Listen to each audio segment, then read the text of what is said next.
They thought a clipboard could scare a man like him. She crossed the line. He didn't move. Man, I hate it when they do that like they own you.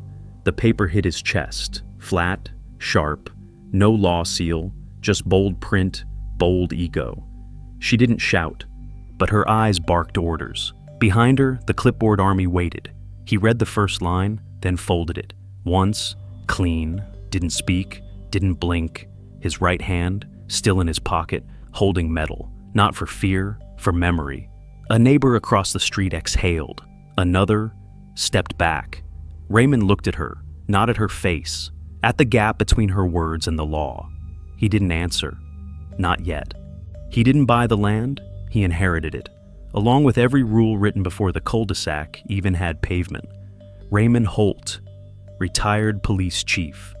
3 offers turned down, 2 with cash in hand. He didn't even ask how much. He just asked one question. Do you plan to move the willow? None of them understood. Didn't matter. He folded the contracts, slid them back across the table, and walked out before anyone could respond. The willow tree still leans a little east, same as the day she planted it, same as the day she left.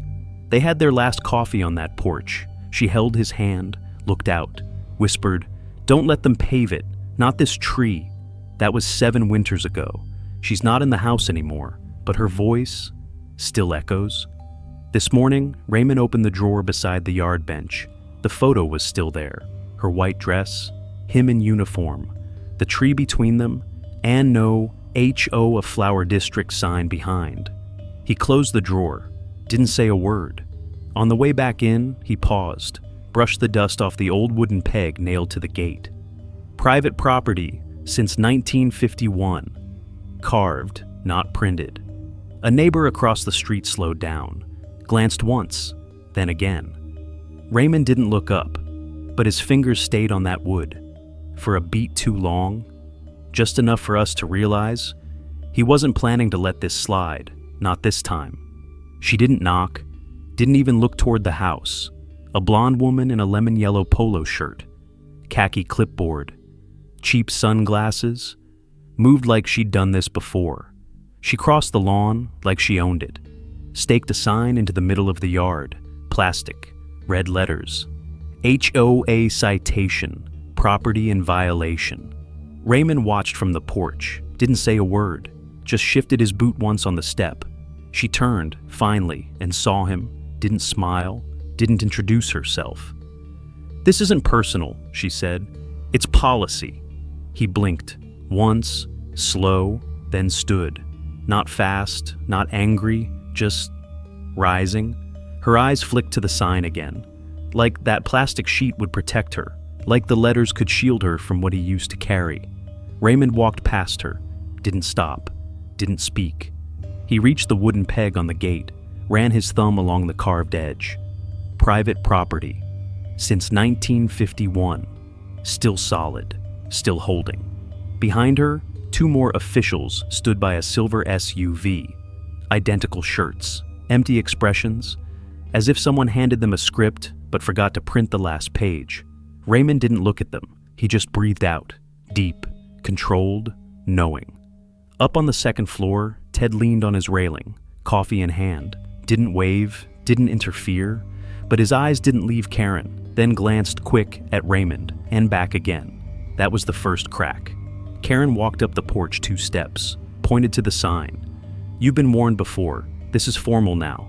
Raymond tilted his head, only slightly, looked at her hand, then back at the empty spot on her shirt where a badge would be.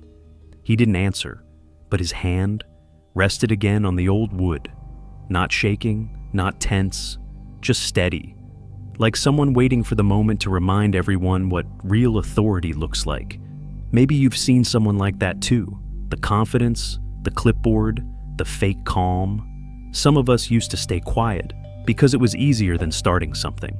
Until one day, it wasn't. If this kind of story speaks to you, stay with us. We tell them for a reason. 3 days later, they came back. No words, just more signs. One in the flower bed, one nailed to the fence post. Facing the wrong way. Away from the street, away from the doorbell cam. Raymond stood on the porch, coffee in one hand, phone in the other. He didn't tear the signs down, didn't touch them at all. He just stepped past them and wiped the old wooden plaque by the gate, slow, careful, like polishing a memory, not wood. The grain showed clearer today, the year carved deeper than before, since 1951.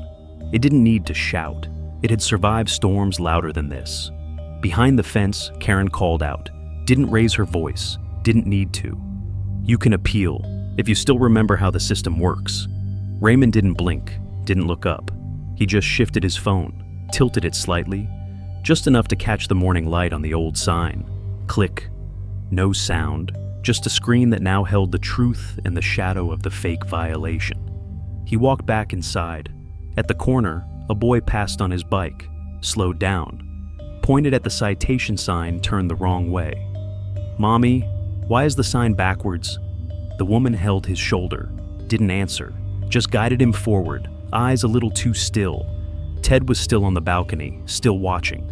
Raymond went in, closed the door, but before he did, he looked once more at the sign, the carved one, the real one, and his jaw tensed just for a second. The trap wasn't set, but it was almost ready.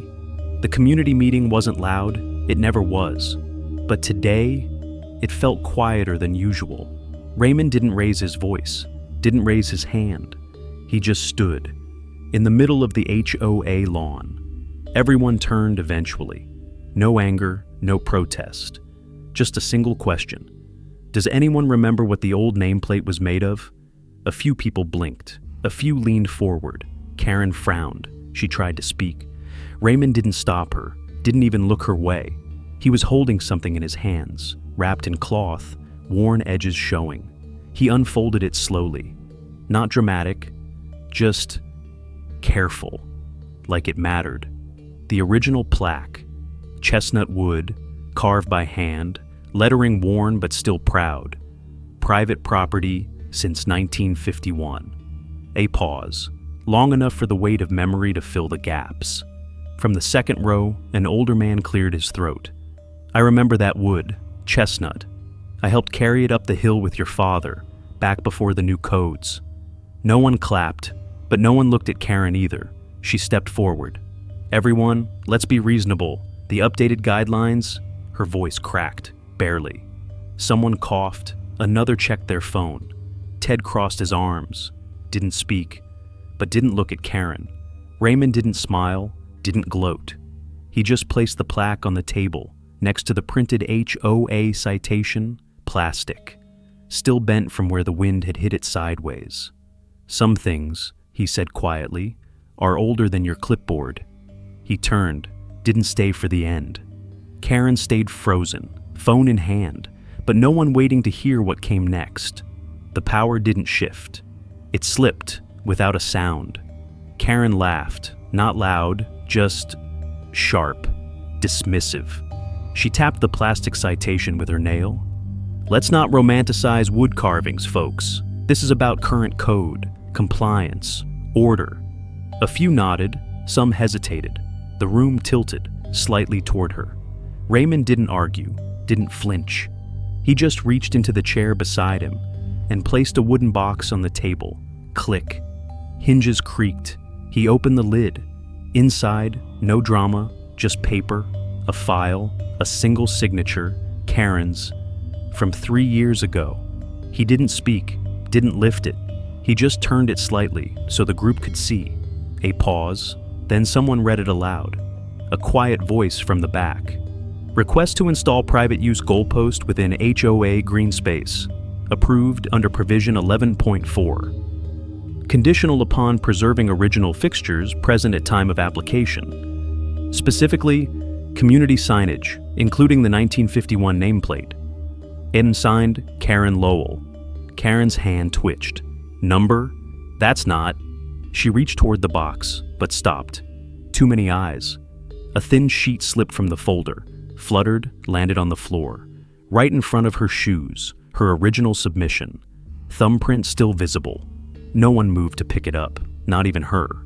Ted crossed his legs, looked away. The old man shook his head. An HOA clerk leaned to the woman next to him, whispered just loud enough, "That box? Only Raymond has the key. Karen's voice broke. This isn't even relevant. That was years ago. Things change. Raymond stood, placed the lid back on. One thing didn't.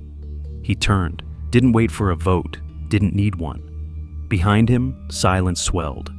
No claps. But no one followed Karen when she walked out either. She left the paper on the floor, and every step she took made it louder. The moment had passed, but it was still echoing. The next morning, the old board was back. Same place, right in the middle of the yard. It had been repainted, not glossy, not perfect, just enough to see the year again. 1951, each stroke deliberate, each letter quieter than before. Raymond stood beside it. No one helped, no one needed to. He adjusted the hook, wiped the back once, then paused, his thumb resting on a crack right where the sun hit it. He could have replaced the whole thing, new wood, new nails. But he didn't.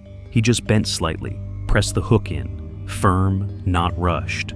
Behind him, a few neighbors passed. No words, just nods. On the steps, a single glove sat. Leather, faded, frayed at the thumb. It had been there the whole time, his father's, the kind you only wear when you're fixing things you care about. Raymond picked it up, didn't look at it, just folded it once and slipped it into his pocket. A small boy stood across the street, watching. He tugged his mother's sleeve. Did he build that sign himself? She looked, didn't answer right away. Instead, she whispered something he couldn't hear, then held his hand a little tighter. Raymond turned toward the house. Didn't say goodbye, didn't have to. The board stayed, the glove gone, and nothing else moved. Not everyone wants to win. Some people just don't want anyone to touch what they've kept for too long. Some boards rot, some stay, because someone keeps oiling the hinges. Years pass, laws change, but a man who remembers why something was built doesn't need to raise his voice to protect it. The loud ones usually arrive last, but they speak as if they planted the tree, as if memory was paper, rewritable, disposable. But memory has weight, and Raymond carried it. Not in his hands, but in the way he didn't answer until the dust settled. That glove, that hook, that one pause before repainting the nameplate. That's how old things survive, not through resistance, but through attention, repetition, a refusal to forget. Neighbors will walk past that sign for years. They won't know the full story, but they'll slow down, look once, then look again, because something about it feels right. Maybe it's the way it stands. Maybe it's the silence around it. Maybe it's what wasn't taken that makes it feel real. He didn't win by arguing. He just didn't move, didn't blink, didn't trade the thing that couldn't be priced. Some things don't need to be loud, they just need to last.